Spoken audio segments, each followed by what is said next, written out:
পানাম নগর ঢাকার খুব কাছেই ২৭ কিলোমিটার দক্ষিণ পূর্বে নারায়ণগঞ্জের সোনারগাঁওয়ে অবস্থিত একটি ঐতিহ্যবাহী প্রাচীন শহরের নাম।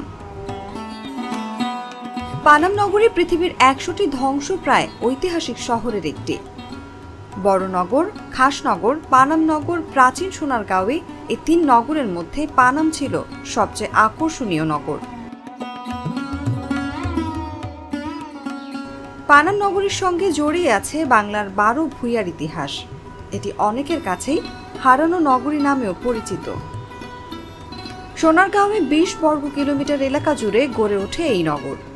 সোনালী ইতিহাসের সাক্ষী পানাম নগরী প্রতিনিয়ত দেশি বিদেশি পর্যটকদের মুগ্ধ করছে।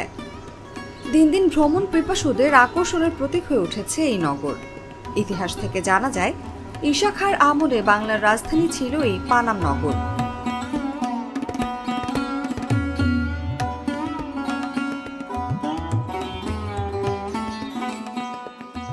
পানাম নগরী থেকেই তখন সোনারগাঁওয়ের রাজকার্য পরিচালিত হতো। পানামের পূর্বে মেঘনা আর পশ্চিমে শীতলক্ষ্যা নদী পথে বিলেত থেকে আসত বিলাতি থান কাপড় এবং দেশ থেকে মসলিন কাপড় যেত।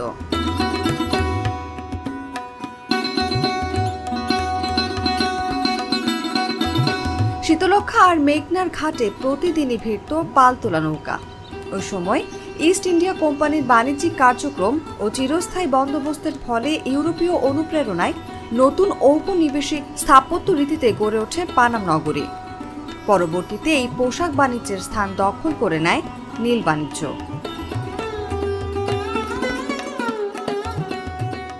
এখানে গড়ে উঠেছিল অসংখ্য অট্টালিকা, মসজিদ, মন্দির, মঠ, ঠাকুরঘর, গোসলখানা, নাচঘর, খাজাঞ্চিখানা, টাকশাল, দরবার কক্ষ, প্রশস্ত দেয়াল, ভোজনালয়, বিচারালয়, প্রমোদকুঞ্জ ইত্যাদি। বর্তমানে পানাম নগরে রাস্তার দুধারে পুরনো যেসব ভবন দেখা যায় তা মূলত ব্রিটিশদের সহায়তায় গড়ে ওঠা। বর্তমানে পানাম নগরের দুধারে ঔপনিবেশিক আমলের মোট ৫২টি স্থাপনা রয়েছে।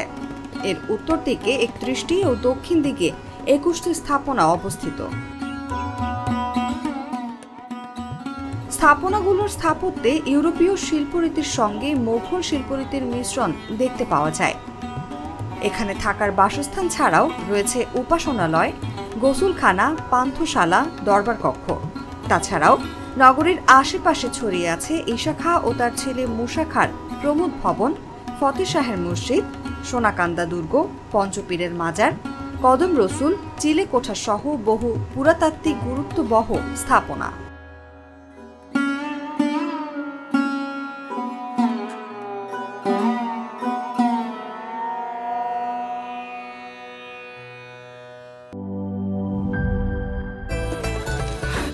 সবখানে প্রাণ চালাচ্ছে স্বাদে ভরপুর, তাজা কুড়মুড়, মুচমুচে খাস্তা, এলিগেন্ট নাস্তা, টক ঝাল ঝাল টক, বাদাম প্রচুর, ছোট বড় সকলের প্রাণ চানাচুর।